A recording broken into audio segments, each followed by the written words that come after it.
Well, hello.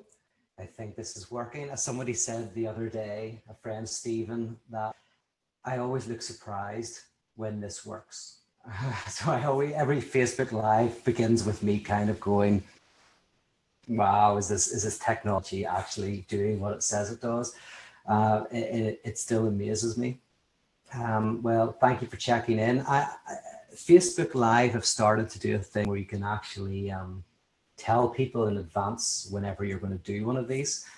At the moment, it's only 5 hours in advance, but I might start experimenting with that so that I don't just appear for no apparent reason on your timeline, but you can actually click and be notified in advance. I'm in the middle of Atheism for Lent, as many of you know. We're kind of like, we've done 10 days, 11 days of Atheism for Lent. And I just gave a lecture today about the upcoming week. And the upcoming week is all about theological atheism. It's an introduction to that theme. And we're going to be looking at people like Anselm and Meister Eckhart, Simone Weil, and others. And during that seminar that I gave today, I talked about what is spirituality. It's a term that we use, someone says, I'm a spiritual person. And we use it, but sometimes we don't have a clear idea of what we're meaning by that term. So today, part of the seminar I gave was an attempt to explore what that means. And I thought I would just give you a little snippet of that today. If you like this and you want to get the full seminar, you have to sign up to Atheism for Lent. There's still time, don't worry. You just click in. You can do 2 reflections a day for a week and get caught up.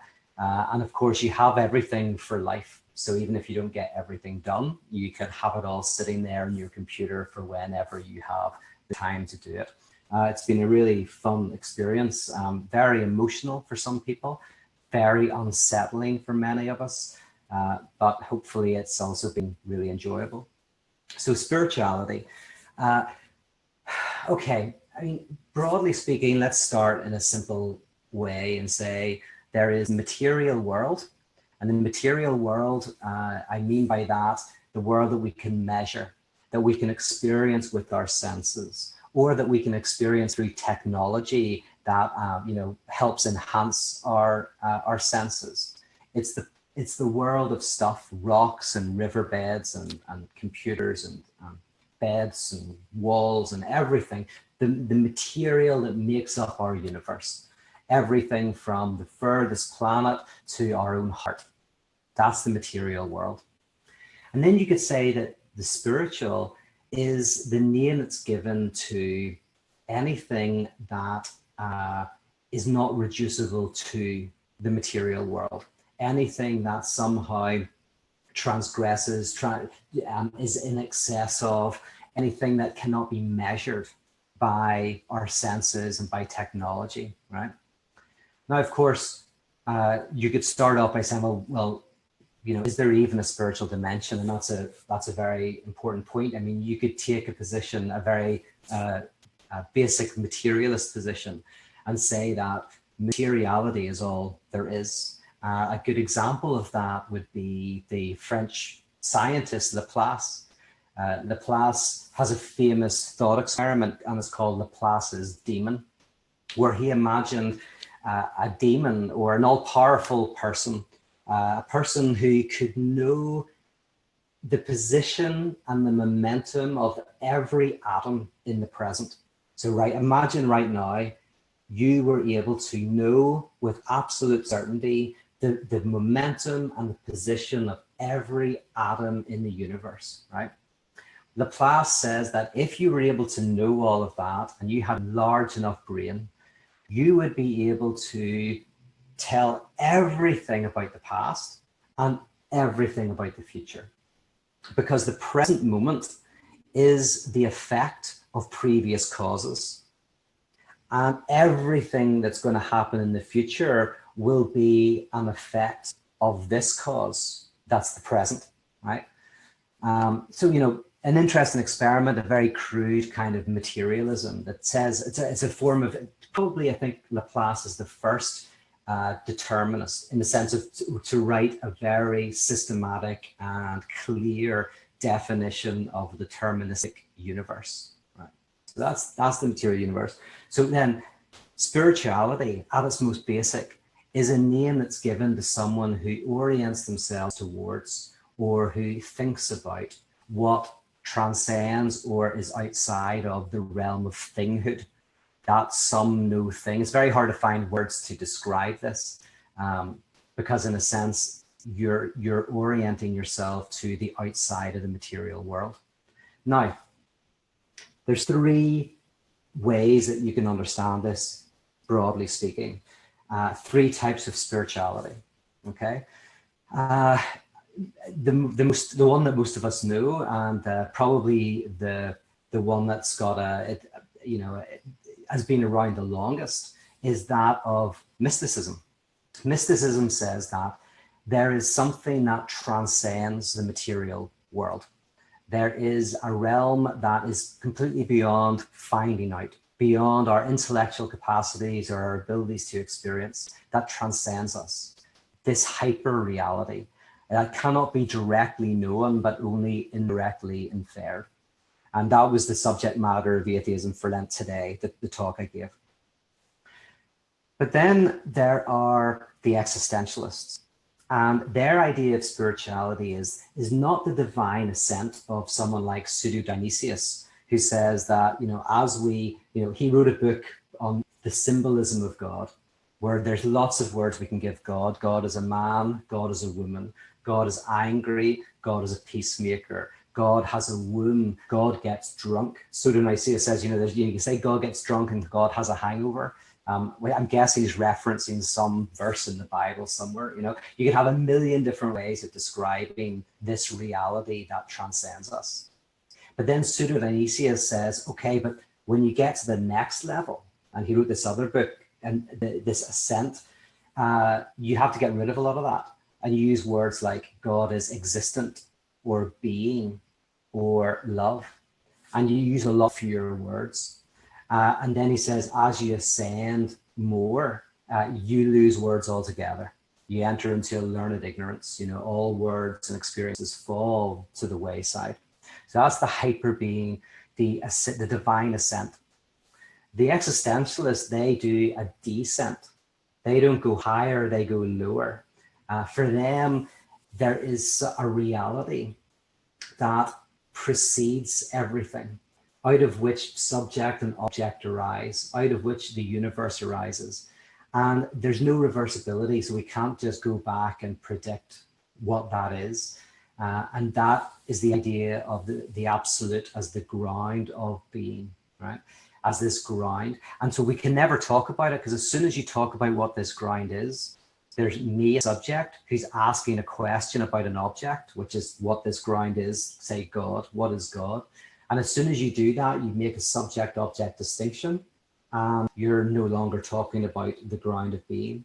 The idea is to reconnect with that ground that cannot be captured in the senses, cannot be measured, can only be indirectly inferred. And then there's this third type that I think can be called spiritual, and it's the most materialist of them all, kind of an atheist spirituality. And that is the idea that the material world is a womb that has within it gaps, stuff that cannot be directly seen, but only indirectly touched upon, right? And so, for example, you think of Gödel and his incompleteness theorem, in mathematics, where he proves that any mathematical system is inherently incomplete, cannot grasp its own foundations. It's not that we, still lack knowledge. Actually, there's something in the very heart of mathematics itself that has an antagonism and non-at-oneness with itself. Or take Heisenberg's uncertainty principle, one of the great insights of contemporary physics, where the more you know about the momentum of an atom, the less you know about the position, and vice versa. And this isn't to do with a lack of knowledge. There is an indeterminacy, it seems, built into and hard baked into the reality of the physical universe itself.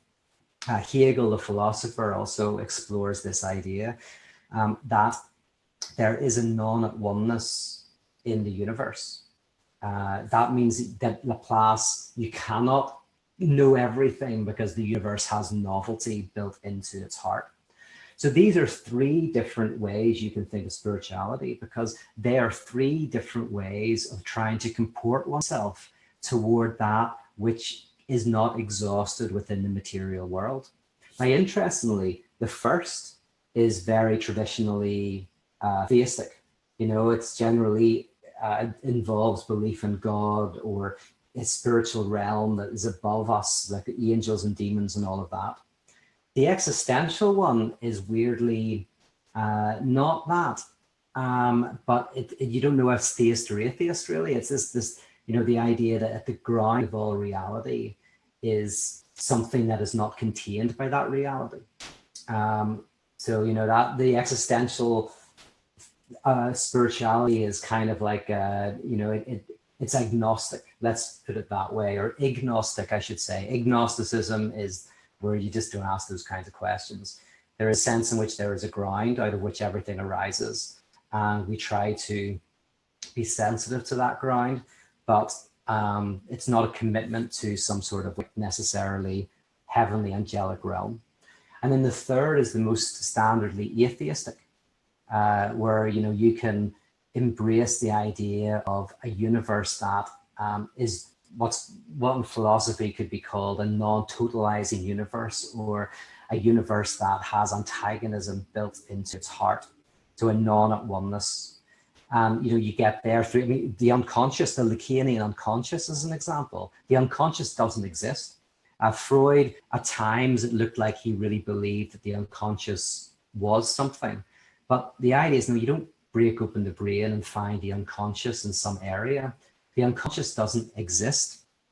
It insists. The unconscious is the name we give to the fractures of our consciousness, to the places where our language breaks down, to the gaps, right? So it's not something, it's literally the nothing. I mean, was it Augustine, you know, his definition of evil is like the hole in your sock. It's not something, it's literally a lack, a gap, you know? Now, of course, people who embrace the third might not want to use the term spiritual at all. They might have too much weight and freight that word and be, you know, too many connections to the New Age or to church or something like that.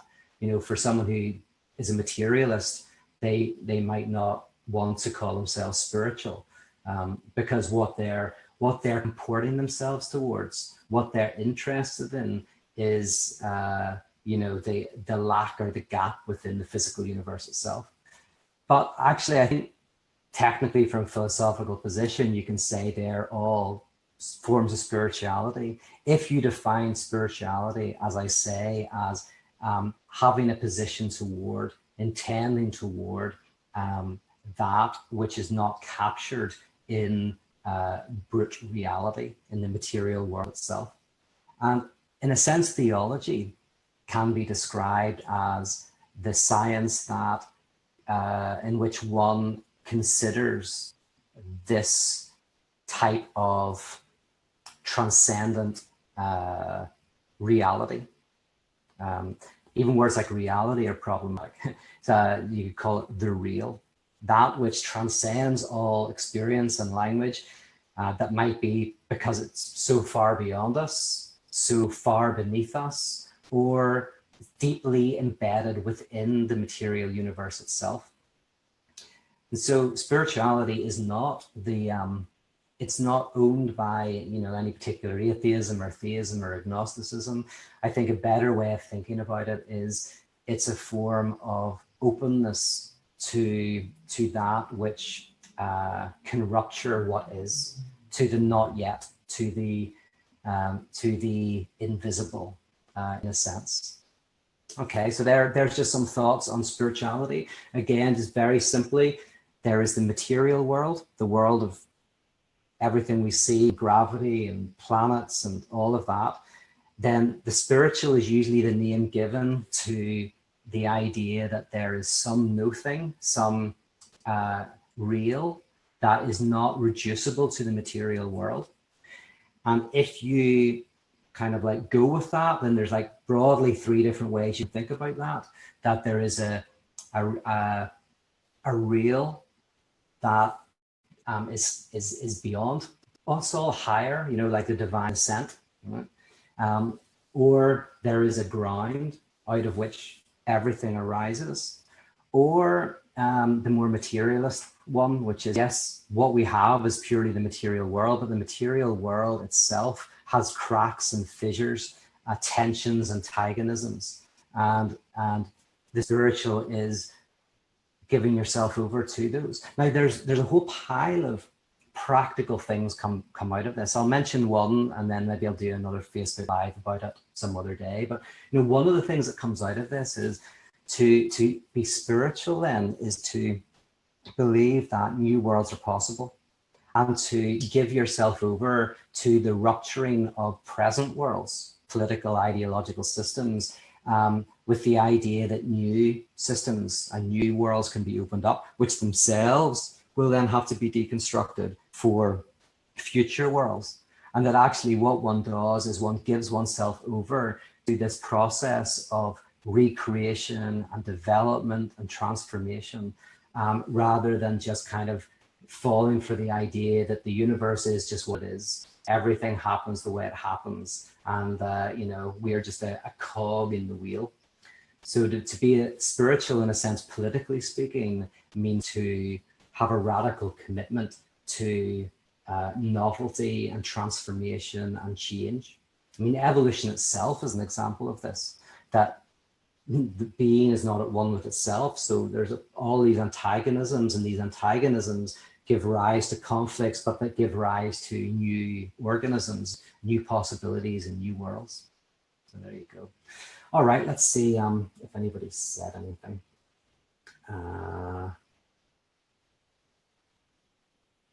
Jim is saying it's crazy hard to track. No blaming here, just might have to go back to Sunday school.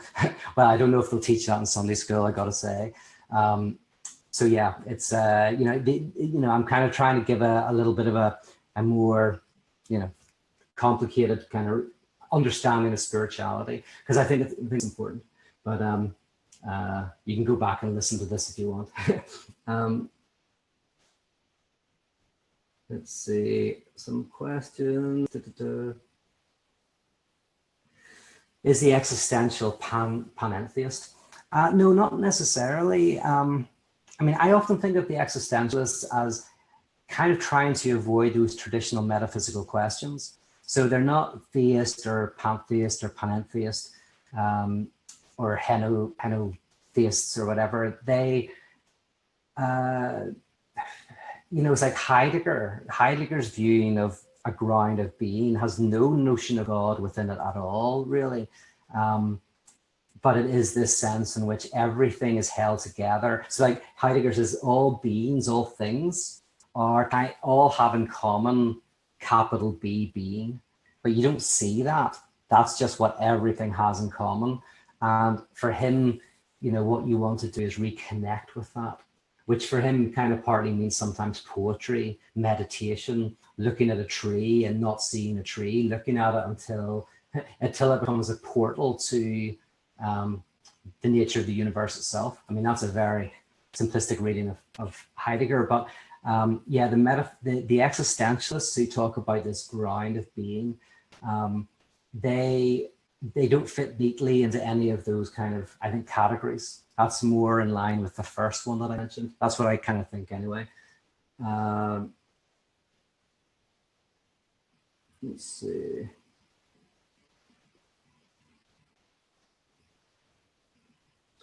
Seth says materialism or naturalism is self-refuting, regardless of whether you not believe in a deity. Yeah, I know this is an argument that's made by people like Plantinga. Alvin Plantinga makes this argument. I don't think that's the case, Seth. I don't think it is self-refuting. But let me say why. Why do I not think it's self-refuting?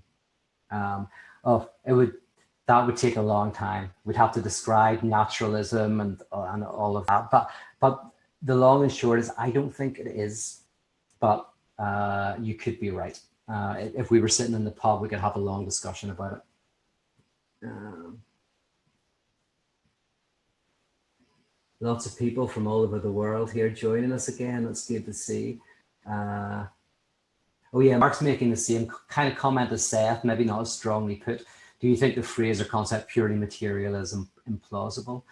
No, I mean, the reason why, you know this, Seth, and probably Mark, the reason why some people think that materialism is self-refuting is because of the idea that if the universe just randomly through material processes got us to here, then why would we be able to trust our reason to be able to work things out? Surely everything we think is just a pure product of randomness. So the idea of believing what we say, I mean, that's just a pure result of deterministic things. I think that's true of Laplace's materialism. Maybe I should say that, Seth. That if you have a notion of Laplace's materialism, it's self-refuting, but nobody really goes with that definition of materialism. But I think, yeah, I'm not convinced at all with Plantinga's arguments. I mean, C.S. Lewis makes the same argument. C.S. Lewis is a very interesting guy, but he's no philosopher. Let's see. All right. Well, I'm just looking, I can't see any more questions as such, just people kind of saying hi and all of that. So I will let you go. Yeah, but if you're in LA, come and hang out with me on the eve of St. Patrick's. I've got a gig in the Three Clubs cocktail lounge. Going to be telling some fairy tales that I've written for a new comic book that will hopefully be coming out later this year or early next year. And what else am I doing? Not much. Heading back to Belfast. So the next Facebook Live will be coming from my hometown because I'm getting ready for my festival. Oh yeah, 2 tickets just became available for my festival. It sold out 6 months ago, but 2 people they can't go, so we're selling their tickets. So if you want to join me in Belfast at the end of April, go and grab those 2 tickets. They're not gone already. Nice one. Take care of yourselves, and I'll see you soon. Bye.